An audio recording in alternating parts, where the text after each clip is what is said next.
হয় না, আর সাহাবীর জিহ্বা না নড়লে হাদিসটা হাদিস হয়।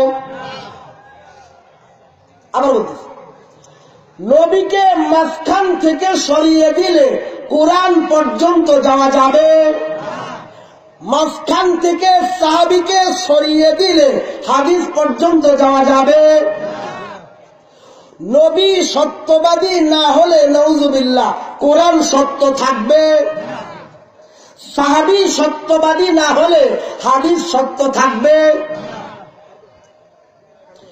আমরা বলি কোরআন যার জবান নড়ার কারণে কোরআন হয়েছে, কোরআনের প্রথম ব্যাখ্যা হবে সেই নবীর, কোরআনের প্রথম ব্যাখ্যা হবে সেই। হাদিসটা যার জিহ্বা নড়ার কারণে হাদিসের স্বীকৃতি পেয়েছে, হাদিসের প্রথম ব্যাখ্যা হবে সেই সাহাবী। আমি যে বলেছিলাম আপনাদেরকে মূলনীতি বলবো, আমাদের সমাজে যত ফিতনা আছে, যত ধর্মীয় বাতিল ফিরকা আছে, এগুলো বাতিল হবার মৌলিক কারণ কি? সবাই কোরআন থেকে দলিল দেয়, সবাই হাদিস থেকে দলিল দেয়, তবে তারা বাতিল হয় কেন? এর কারণ হলো তারা কোরআন নেয় নবী থেকে। কোরআন নেয় কার কাছ থেকে? আর ব্যাখ্যা করে নিজে, ব্যাখ্যা করে। হাদিস নেয় সাহাবী থেকে। হাদিস কার কাছ থেকে নেয়? কিন্তু ব্যাখ্যাটা সাহাবী থেকে নেয়, সাহাবী থেকে নেয়। কোরআন নবী থেকে নেয়, ব্যাখ্যা নিজের করে। হাদিস সাহাবী থেকে নেয়, ব্যাখ্যা নিজের করে। সমস্ত ধর্মীয় ভ্রান্ত ফেরকার মৌলিক কারণ এটাই। আর আমরা বলি কোরআন যার কাছ থেকে নেব, ব্যাখ্যাও তার কাছ থেকে নেব, হাদিস যার কাছ থেকে নেব, ব্যাখ্যাও তার কাছ থেকে নেব। দুইটা উদাহরণ দিয়ে শেষ করে দেব। এক নম্বর উদাহরণ, রাসূল করিম সাল্লাল্লাহু আলাইহি ওয়াসাল্লাম থেকে আব্দুল্লাহ বিন ওমর রাদিয়াল্লাহু তাআলা থেকে এক হাদিস এসেছে, নবী বলেছেন, তোমরা দাড়িকে বড় করো, দাড়িকে বড় করো, দাড়িকে বড় করো। এখন প্রশ্ন হলো, দাড়ি বড় করতে করতে করতে করতে পায়ের নিচে যাবে কি যাবে না? যাবে না?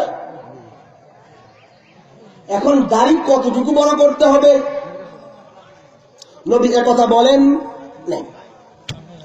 এখন আমাদের বাংলাদেশের সহ বাংলাদেশের একটি বিশাল বড় ইসলামী দলের এক নেতা, তিনি ফতোয়া দিলেন যে দাড়ি দূর থেকে কালা কালা দেখলেই চলবে, দূর থেকে কালা কালা দেখলেই।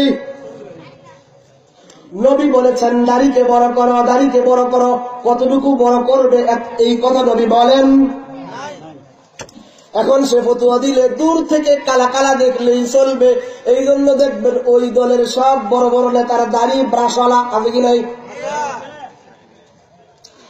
আমরা বলি এই হাদিসটা হাদিস হয়েছে সাহাবীর জিহ্বা নড়ার কারণে।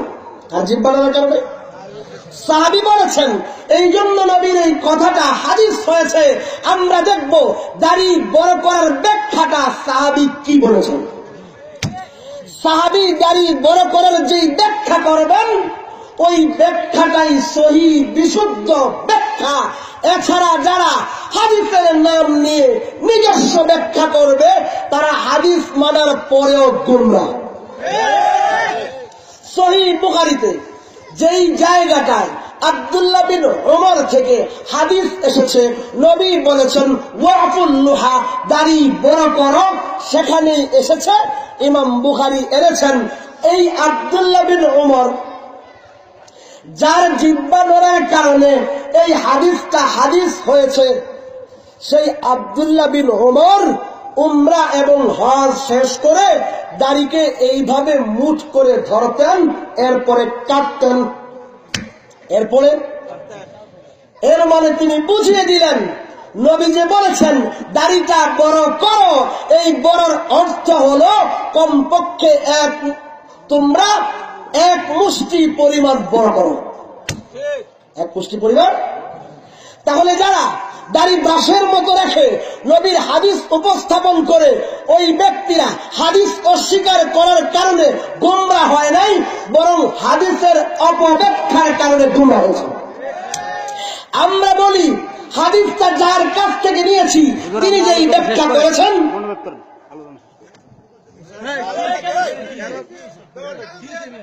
বলে রাখ করবো, বান শেষ করে দেব। আমি পরিষ্কার শব্দে সেই দলের নামটাও বলতে চাই। উনি কি মনে করেছেন? আমরা কখনো ভয় পাই না। জামাতে ইসলামী, পরিষ্কার শব্দ বলি, আবুল আলা মওদুদী জামাতে ইসলামীর নেতা একটা গুন্ডা। আমাদের জবানকে খুলবেন না, শুধু বর্তমানের আওয়ামী লীগের আমলে না, ওলামায়ে হক, ওলামায়ে দেওবন্দ, বিএনপি জামাতের আমলেও ওই সময় আমরা বুক টান করে মওদুদীবাদের বিরোধিতার স্বরূপ উন্মোচন করেছি।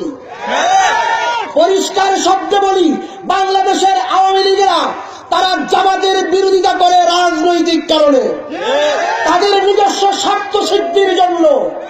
যেহেতু জামাতেরা তাদের ক্ষমতার জন্য, গদির জন্য, তাদের জন্য ক্ষতিকর, কিন্তু আমরা উলামায়ে কেরাম জামাত শিবিরের বিরোধিতা করি ক্ষমতার জন্য না, পয়সার জন্য না। যেহেতু জামাত শিবিরের মওদুদীবাদের বইয়ের মাঝে ইসলাম বিরোধী কথা এসেছে, দ্বীন বিরোধী কথা এসেছে, এই কারণে দ্বীনের স্বার্থে জামাত শিবির মওদুদীবাদের বিরোধিতা আমরা আগেও করেছি। কিয়ামত পর্যন্ত উলামায়ে হকের সন্তানেরা, উলামায়ে দেওবন্দের সন্তানেরা, কাসেম নানতবীর সন্তানেরা যতদিন জিন্দা থাকবে, মওদুদীবাদের যতদিন পর্যন্ত তারা ভণ্ডামি, কোরআন হাদিসের অপব্যাখ্যার যতদিন পর্যন্ত এগুলোকে বাদ দিয়ে তওবা না করবে, জাতির সামনে মওদুদীবাদের মিথ্যাচার আমরা উন্মোচন করতেই থাকবো, করতেই থাকবো।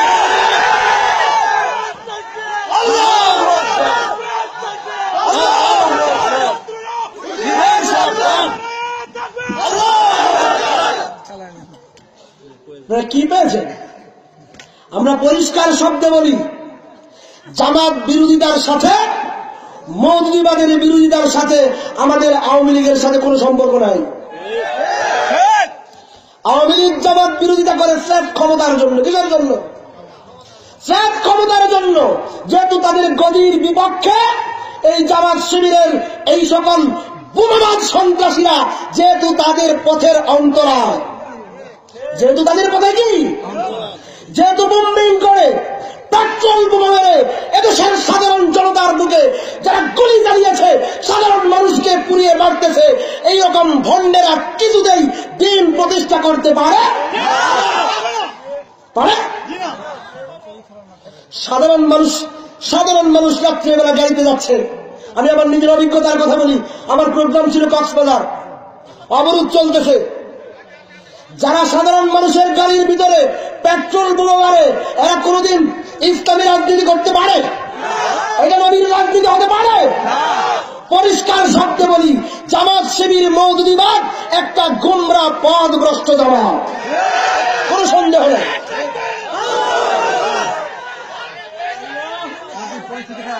আপনারা কি কথা শেষ করে দেবো? আপনারা ভয় পাইতেছেন? আরে আমি তো ভয় পাই না।